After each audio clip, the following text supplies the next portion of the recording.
Kusnadi sebagai saksi yang meminta perlindungan kepada LPSK, diterima oleh Wakil Ketua LPSK Ibu Sri Suparyati dengan tim lengkap.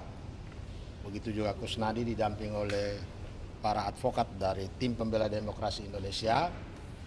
Kami menyampaikan permasalahan yang dihadapi oleh Kusnadi, mulai dari peristiwa pada tanggal 10 Juni 2024, kemudian pemeriksaan tanggal 19 Juni 2024, bahkan dengan perkembangan terakhir Kusnadi, Hasto Kristianto, bahkan kuasa hukum Kusnadi mendapat semacam ancaman dari KPK bahwa perbuatan meminta perlindungan hukum dan mengadukan KPK ke Komnas HAM, ke Barreskrim, bahkan mungkin juga ke LPSK ini sebagai perbuatan merintangi penyidikan penuntutan yang saat ini sedang dilakukan oleh KPK dalam perkara dugaan gratifikasi Harun Masiku kepada Wahyu Setiawan dan kawan-kawan.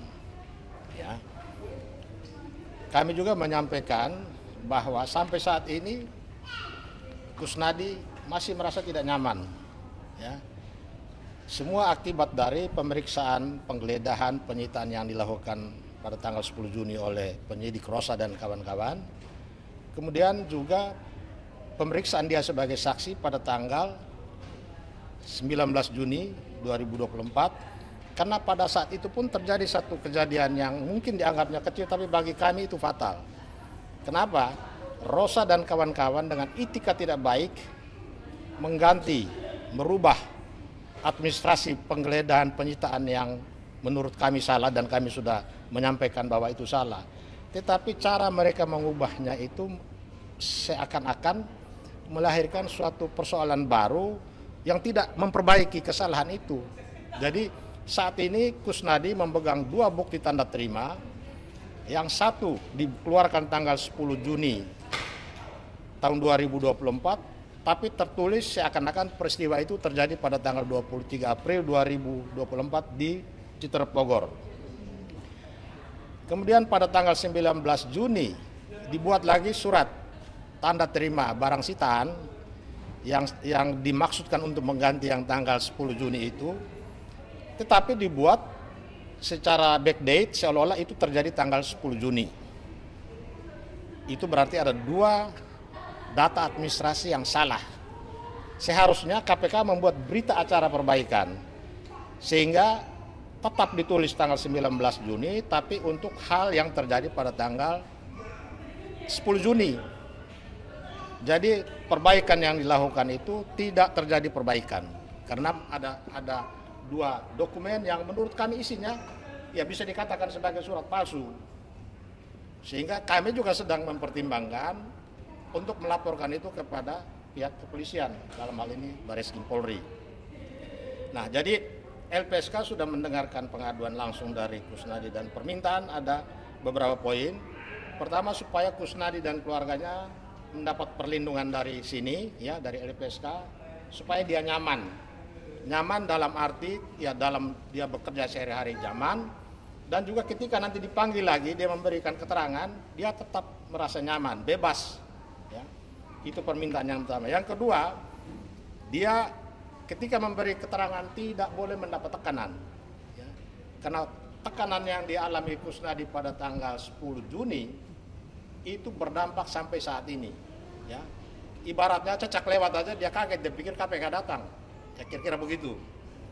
Kemudian Kusnadi harus bebas dari pertanyaan yang bersifat menjerat.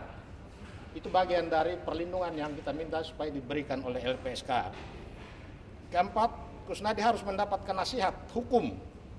Jadi kalau dia mau mendapatkan nasihat hukum ketika diperiksa di lantai 2, harusnya tim kuasa hukum 1 atau 2 orang itu juga berada di lantai 2. Karena ketika dia ditanya untuk hal-hal yang menyulitkan dia jawab, kan dia bisa minta nasihat.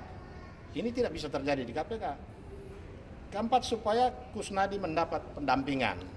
Nah, mengenai pendampingan karena KPK masih bersikukuh dengan pendiriannya bahwa tidak boleh didampingi penasihat hukum, maka tadi kami minta karena sesuai dengan Undang-Undang Lembaga Perlindungan Saksi, LPSK punya wewenang mendampingi seorang saksi ketika diperiksa dalam proses peradilan untuk semua tahapan penyelidikan, penyidikan, dan penuntutan dan persidangan di pengadilan. Jadi kira-kira itu saja beberapa poin yang kita juga sampaikan bahwa kemarin KPK mengeluarkan pernyataan yang bersifat mengintimidasi publik, walaupun ditujukan kepada Kusnadi, Pak Hasto Kristianto, bahkan tim kuasa hukum, karena mengadu ke beberapa instansi pemerintah sesuai dengan perintah Undang-Undang KPK, dianggap merintangi. Sehingga kita tidak heran kalau kemarin salah satu wakil ketua KPK mengingatkan penyidiknya, ya, jangan sampai bekerja atas arahan pihak eksternal. Berarti pimpinan KPK melihat dalam kaitan dengan penanganan kasus Kusnadi dan Hasto Kristianto, pihak eksternal sedang memainkan peran. Cuman sayangnya dia tidak menyebut siapa eksternal. Kalau kita lihat struktur organisasi KPK pasca revisi Undang-Undang KPK, di mana KPK merupakan rumpun kekuasaan eksekutif, maka di atas KPK itu Presiden Jokowi. Sebagai penyidik yang berasal dari Polri, di atas penyidik KPK Rosa dan kawan-kawan itu Kapolri. Sehingga dalam kaitan dengan sinyalemen wakil ketua KPK bahwa pihak eksternal jangan sampai mengarahkan penyidik-penyidik tertentu di KPK, bisa saja berasal dari dua institusi ini, Presiden Jokowi atau Kapolri. Ini yang kita minta harus segera pimpinan KPK mengklarifikasi supaya kita tidak ada saling tuduh, ya. Terutama rakyat kecil yang dipanggil KPK itu tidak ketakutan. Jangan dengan rakyat kecil, pengacara aja kalau dipanggil KPK bisa ketar-ketir, ya. Karena berbagai hal yang terjadi penyimpangan di lantai 2, lantai 3 itu tidak boleh didampingi siapapun. Setiap orang yang masuk halaman KPK hak ajasinya sudah hilang.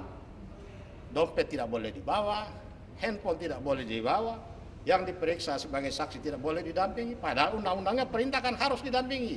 Undang-undang LPSK mengatur, undang-undang HAM mengatur, undang-undang KPK sendiri mengatur, dan KUHAP mengatur begitu. Itu kira-kira yang kami sampaikan. Pak Kusnadi sendiri ada pemanggilan lagi dari KPK? Ya, kita belum tahu, tetapi dia siap. Karena dia siap, maka dia mencadangkan beberapa upaya ini supaya dia datang dengan bisa membusungkan dada, ya hormat bendera, bukan dia datang dengan mengheningkan cipta. Kira-kira begitu. Dia siap datang walaupun masih galau, masih was-was. Itulah dia datang ke LPSK. Bang, izin Bang, sebelumnya kan dari pihak TPDI kan hendak mengajukan pra peradilan tuh Bang ke Jakarta Selatan, itu kelanjutannya seperti apa Bang? Apakah akan tetap mengajukan? Tetap akan diajukan, karena ini kan lagi dipertimbangkan, ini soal strategi. Jadi karena berharap dengan kekuatan besar, kalau KPK ini KPK periode 5 tahun ke belakang yang lalu mungkin caranya beda, tapi KPK era yang sekarang ini luar biasa. Dia independensinya juga kita pertanyakan, sehingga misi-misi penegakan dalam arti pemberantasan korupsi ini untuk kepentingan siapa.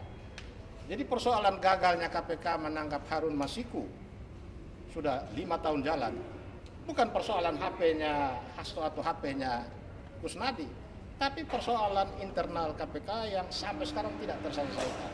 Ada persoalan internal mereka, bukan pada masyarakat yang mengadu, bukan kepada Kusnadi yang sedang mengadu lalu dianggap itu merintangi. Masa merintangi KPK hanya dengan apa? Sita handphonenya Kusnadi. Pak, balik lagi Pak ke LPSK. Intinya pengajuan permohonan perlindungan terhadap Kusnadi ini masih sudah diterima oleh LPSK sudah diterima. dalam penelahan? Biasa diterima dulu baru telaah. Dan dari telaah itu nanti ada tindak lanjut. Dan pesan kalau ada panggilan dari KPK supaya koordinasi dengan LPSK terkait dengan kita minta nanti LPSK yang dampingi Kusnadi. Bahkan kami juga minta supaya LPSK harus perjuangkan pengacara boleh mendampingi saksi di KPK. Penelahannya kata LPSK berapa lama? Ya, tidak disebutkan waktunya, tetapi kami minta secepat-cepatnya. Bang, izin kan sebelumnya juga sudah mendatangi Barreskrim dan pada hari ini mendatangi LPSK untuk mengajukan permohonan. Apakah dua langkah ini merupakan saran dari Pak Hasto juga atau? Oh tidak. Justru kami memberi saran ke Pak Hasto, bukan saran dari Pak Hasto. Jadi kita setelah ini kita akan juga ke Kompolnas. Karena kaitannya dengan perilaku polisi yang ada di KPK. Kompolnas punya akses langsung ke Presiden, Kompolnas juga punya akses langsung ke Kapolri. Karena KPK ini harus diselamatkan dan dibenahi, tidak bisa lagi dibiarkan seperti sekarang ini. Bapak izin tadi kalau Mas Wah dengar intinya KPK untuk ngancam atau gimana tuh Pak? Yang Ngancam karena waktu Kusnadi Hasto lapor-lapor dengan handphone yang disita terus melapor ke sana kemari itu bagian dari merintangi pekerjaan KPK mengusut kasus Harun Masiku. itu KPK ngomongnya lewat Kan di media, kan wartawan yang tulis. Mungkin wartawan dengarnya lebih lengkap lagi, nulisnya sedikit. Cukup.